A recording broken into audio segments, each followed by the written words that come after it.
As soon as Lisa came in the door, I took one look at her, and somehow I knew.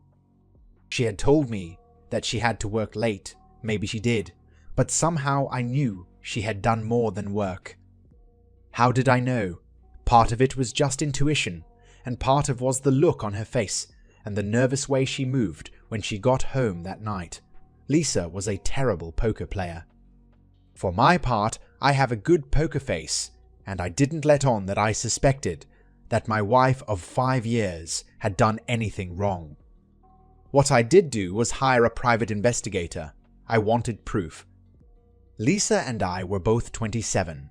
I met her during our senior year of college. We dated for 2 years before getting married. One thing that I thought we had in common was our values, and that we believed in total fidelity to each other. I had made it clear before we tied the knot that cheating was definitely a deal-breaker. The sad thing was that up until now, I had thought we had a perfect life.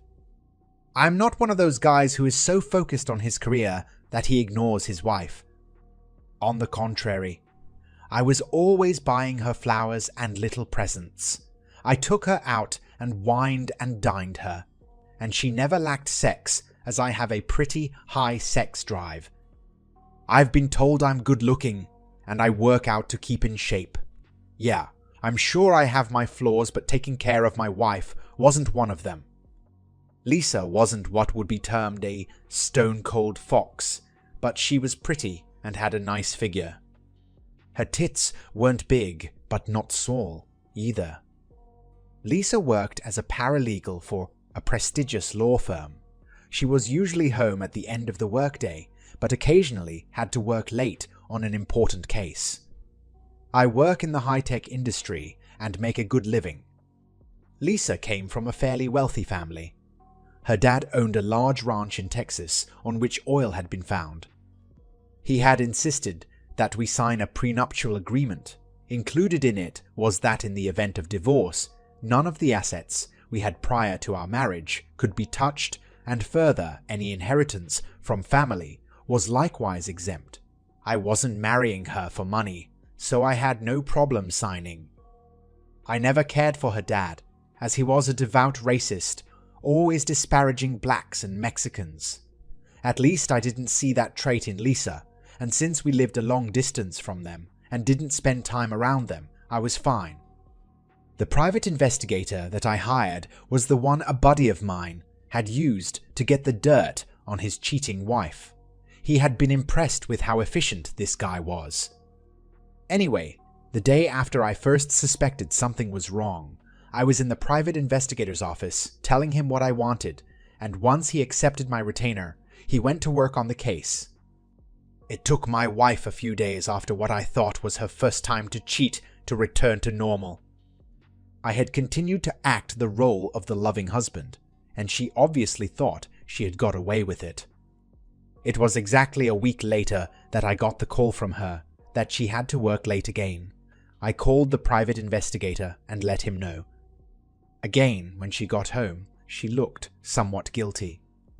Not as bad as the first time, so I guess she was getting used to the idea I wouldn't find out, and she could do as she saw fit.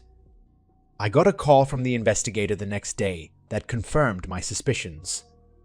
She was screwing some guy she worked with, and they were doing it right in the offices after everyone else had left for the day. Apparently, he had some photos made through the window from the building across the street, but they weren't all that clear. He asked me if I wanted him to continue on the case, and I asked him if he could get them on video. He said it could be done, but it would cost more.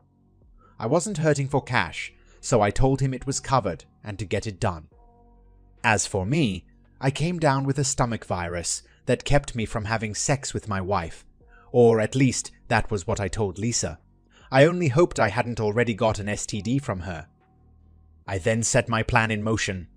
I guess one of my faults is that I liked to play poker. I would get together, maybe once a month with some buddies to play. I usually came out ahead, so I thought for an amateur I wasn't bad. I also played poker online. Nothing big, just $5 and $10 buy-in games.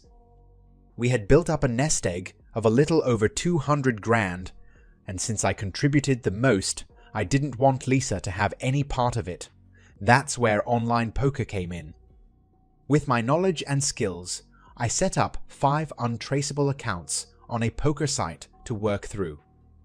All accounts were mine, so I was able to play myself in head-to-head matches and lose to myself.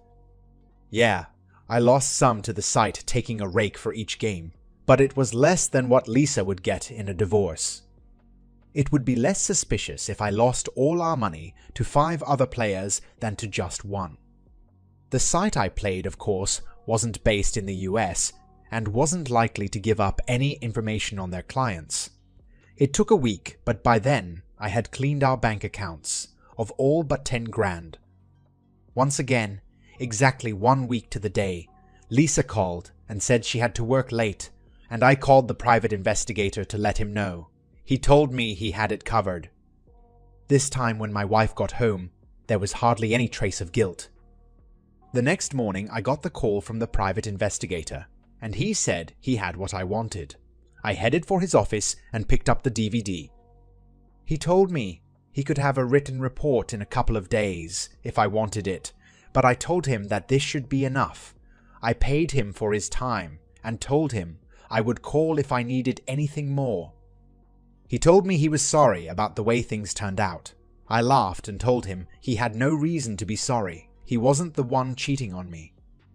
I took the DVD and went back to work and locked myself into my office, telling my assistant that I didn't want to be disturbed. I noticed I wasn't nervous when I clicked play. Hell, I already knew she was fucking around on me, and it wasn't like this was going to change anything. The video had obviously been shot from a hidden camera in the law office. It had a high-quality picture as well as sound. I don't know how the private investigator pulled it off, and I don't want to. All I cared about was that I had what I wanted. I had never met the guy my wife was fucking, but the private investigator had provided me with a lot of information on him. I knew he was married with 2 children. I knew who his parents were and where he grew up. I knew where he went to church with his family. What I hadn't known, and only learned when I watched the video, was that the guy was black. I hadn't seen the first pictures of the private investigator, took as I wanted video, and the private tutor hadn't mentioned the fact that my wife's lover was black. "Now I know what you are thinking," she went after a big black banana. Well, when I saw him, I noticed he wasn't any more hung than I was. Maybe even a little smaller than me. I watched the video with total detachment. I had already lost all feelings for her. I know guys who had been in my position and had become emotional basket cases. They wanted to know why their wife had done this to them. Personally, I didn't care. She had done it, and that was all that mattered. I sure didn't care why. One thing I did notice was that there was no mention of me or his wife while they were together. The sex wasn't all that interesting. A little oral and straight to it. The one thing that did stand out was them running down the partners of the law firm. Interesting. After I watched the video, I went to my boss and told him that I needed a week off to handle personal business. We were pretty good friends, and I gave him the basic idea of what was going on and asked him to help cover for me. I told him I needed to be out of town for several days. He had caught his ex-wife cheating on him 2 years ago and was very sympathetic. He said he could do better than that. He gave me a list of some customers out of state that he thought it would be nice if I made a call on. That way, I had a legitimate reason to be gone, and I wouldn't even have to use vacation time. I took off early and went home and packed a suitcase. I called my wife and told her that one of our customers out of state had a major emergency with their computer systems, and I had to go out of town to deal with it. This wasn't anything totally unusual, as I did occasionally travel on business, but not very often. She told me she loved me and would miss me, and to hurry home. I simply said I had to rush to catch my flight. I don't know if she picked up on the fact that I hadn't told her I loved her too. I caught a flight out of state and set about completing the next stage of my plan. I made a bunch of copies of the video and then put them into mailers and addressed them. To have plausible deniability that I had anything to do with them, I overnighted them to an old college friend who lived on the East Coast. I had called him and asked for a favor. I told him he would receive a box that I was having sent next day delivery. All he had to do was open it and take each mailer and drop them in the mail so the postmark showed where they were sent from. I was halfway across the country with witnesses as to my location and where I was working. Yeah, I know it all sounds a bit cloak and dagger, and if things worked out as I suspected, it was overkill, but I just wanted to make sure what I was doing wasn't traced back to me. I had a video sent to every person I could find the name of who worked for the law firm that Lisa worked for. Others were sent to the asshole's wife, parents, and pastor of his church. There was one sent to my wife's parents and to the preacher, where they attended church, and copies to every one of her old friends I could find an address for. I also had them sent to all of our current friends. Now I know a lot of guys would be embarrassed to have their friends know that their wives fucked around on them. Not me. She was the cheating slut who had broken her vows. I was the innocent victim. The last one was sent to my home address, to me. With each video was a list of amateur sites where I had anonymously posted it for all to see. By Thursday, the shit began to hit the fan. I don't know all the details, but my wife and her lover were called into their boss's office, shown the video, and summarily fired. Next, my wife started receiving phone calls from her friends who had seen the video. Her dad called her and screamed over the phone at her and told her never to contact him or her mother ever again. On Friday, I got a call from a couple of our friends on my mobile, asking if I knew about the videos. I told them I was out of town working and didn't know what they were talking about. They clued me in onto what was happening. It was nice to know that some of my friends were more loyal than my cheating wife. I called my house, and a very nervous sounding Lisa answered the phone. I told her about the calls from our friends about the video. I then told her I was on my way to the airport to fly home, and that if what I had heard was true, she had better be gone by the time I got home and to get a lawyer. She was gone when I got home. She had packed up some clothes and not much else. I found out later that she had a divorced friend who was letting her stay with her. As it happens, her friend was divorced for being a cheating slut. I contacted a lawyer and set the divorce in motion. I told Lisa I never wanted to see her again, and the only contact I would have with her was through our lawyers. Lisa's lawyer was a pathetic sleazebag. After everything had gone public, most lawyers didn't want to have anything to do with her. I guess her ex-employer had put out the word that she was persona non grata. When I listed our assets at 10 grand, she had a fit. Of course, I had enough evidence to prove I had gambled away the rest, and had done so before I knew of her cheating. Our only other asset was the house, but with the decline in the real estate market, we were going to be upside down when it was sold. We had only been living there for 3 years. Lisa didn't understand that and got a court order to sell the house and split the proceeds. I didn't care, as I had no plans to stay in the house anyway, and she couldn't afford the payments being out of work.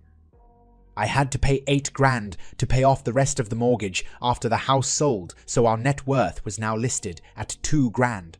She also sued for alimony.